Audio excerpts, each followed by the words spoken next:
안녕하세요. 연세사랑모아 여성병원 이현주입니다.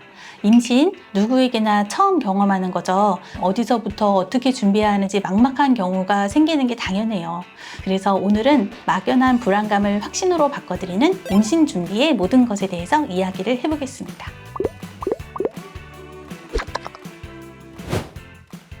임신 준비는 언제부터 하는 게 가장 좋을까요? 보통 3개월 전부터는 준비하라고 말씀드리는데요. 그렇게 오래 준비를 해야 하나 하고 이제 생각을 하실 수 있지만 여기에는 이제 이유가 두 가지가 있어요. 첫 번째 이유는 세포의 성숙 기간입니다.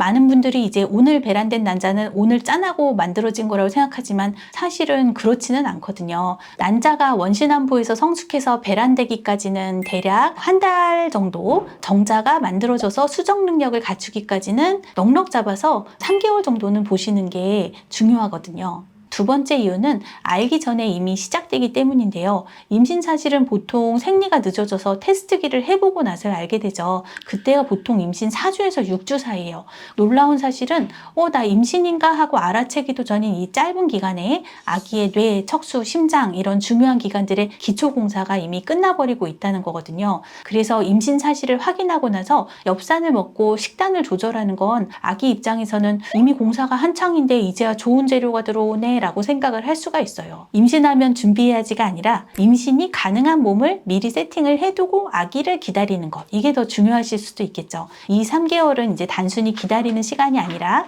아기에게 줄 가장 깨끗하고 튼튼한 집을 짓는 골든타임이라고 생각하시면 좋겠어요. 구체적으로 어떤 준비를 하는 게 좋을까요? 가장 기본인 엽산, 이거는 필수입니다. 하루에 400에서 800 마이크로그램, 보통 이제 임신 전에 저희는 600 드시라고 해요. 가끔 천연이 좋아요, 활성엽산이 좋아요 라고 물으시는 분들도 있는데요. 활성엽산이 더 유리할 때가 훨씬 더 많아요. 왜냐하면 한국인도 엽산 대사가 안 좋은 유전자를 가지고 있으신 분들이 왕왕 있으신데 이런 분들은 계속 유산이 되는 경우가 있거든요. 내가 근데 엽산 대사가 이상이 있는지 없는지 미리 검사를 해본 게 아니라면은 그냥 애초에 활성엽산을 드시는 게 훨씬 유리합니다. 이렇게 보시는 게 중요하고 꾸준히 드시는 거, 그것도 제일 중요하다고 설명을 드리고요. 몸이 좋아야지 집을 잘 질 거 아니에요. 그래서 강조하고 싶은 거는 혈당, 수면 이런 관리들, 내 몸을 관리하는 거예요. 액상과당이나 자극적인 음식을 즐기시면 인슐린 저항성이 좀 높아지니까 배란 장애가 생기시는 분들 많아요. 요즘 다낭성 난소 이런 거 굉장히 많잖아요. 이게 다 어떻게 보면은 체중 관리라든지 스트레스 관리가 더 중요하신 분들이거든요. 또 임신은 체력전이라는 말 들어보셨을 수도 있는데 임신 기간 동안 10달을 버티고 출산이라는 그런 대업을 달성을 하려면 몸의 리듬도 임신 모드로 좀 스위치를 켜둔다 이렇게 생각하시면 좋을 것 같아요.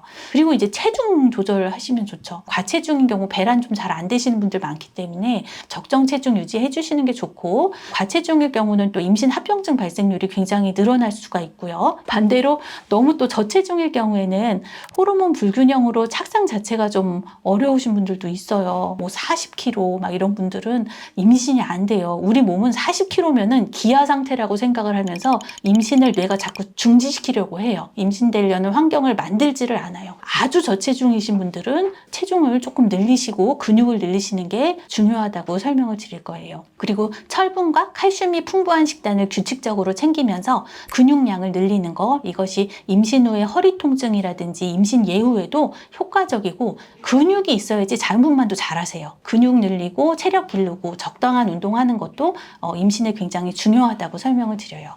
풍문에 따르면 임신을 하면 치과 진료가 어렵다는 말이 있는데 이게 사실인가요?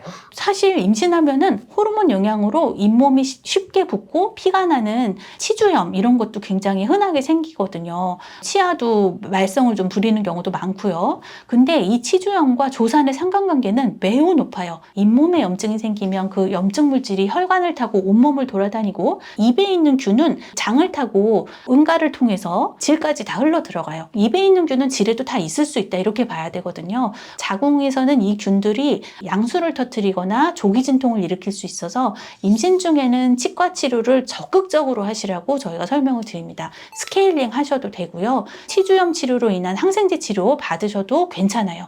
가끔 충치 있으면은 이거 국소마취하고 충치 치료하고 하는 거 괜찮냐고 하는데 국소마취제는 FDA 클래스 B 클래스로 굉장히 안전한 성분이에요. 그래서 임신 중에 국소마취로 충치나 신경치료 같은 것도 다 받으실 수 있습니다. 설명을 드려요. 단지 너무 임신 초기에는 꼭 이 치과 치료가 아니어도 위험한 일이 생길 수 있는 것도 많으니까 12주 정도, 그 정도 지나서 하시는 경우가 훨씬 더 많다고는 설명을 드릴 거예요. 임신 준비를 하는 데 있어서 아빠가 준비해야 될 건 뭐가 있을까요? 남성분들 정자가 만들어지는데 며칠이나 걸릴 것 같으세요? 완성형 정자가 되기까지는 약 3개월 정도 걸린다고 보시면 돼요. 즉 오늘 아내가 임신을 했으면 그 정자는 3개월 전 아빠의 몸속에서부터 준비되어 온 정의 요원이기 때문에 아빠들도 최소 3개월 전부터는 관리를 해주시는 게 좋죠.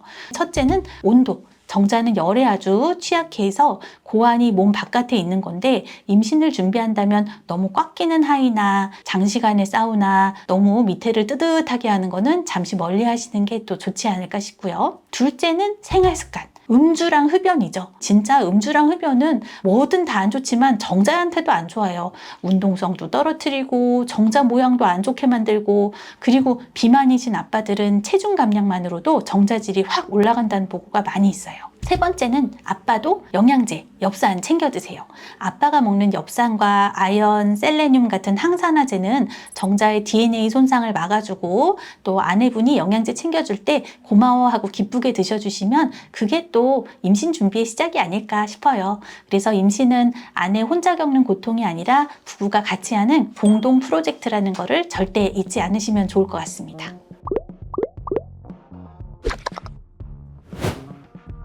작은 습관의 변화들이 10달 뒤에 여러분의 품에 안길 아이에게 줄 수 있는 세상에서 가장 귀한 첫 번째 선물이 될 수 있어요. 오늘부터 그냥 하나씩 내 몸과 마음을 돌보는 것부터 시작을 해보세요. 그리고 혹시 준비가 막막하거나 내 몸의 신호가 궁금하거나 내가 어떤 상태인지 궁금할 때는 언제든 혼자 고민하지 마시고 꼭 병원에 오셔서 상담을 받아보시는 것을 추천을 드릴게요. 여러분의 그 간절하고 예쁜 기다림이 건강한 결실로 이어질 수 있도록 응원하겠습니다. 지금까지 연세사랑모아 여성병원 이현주였습니다. 감사합니다.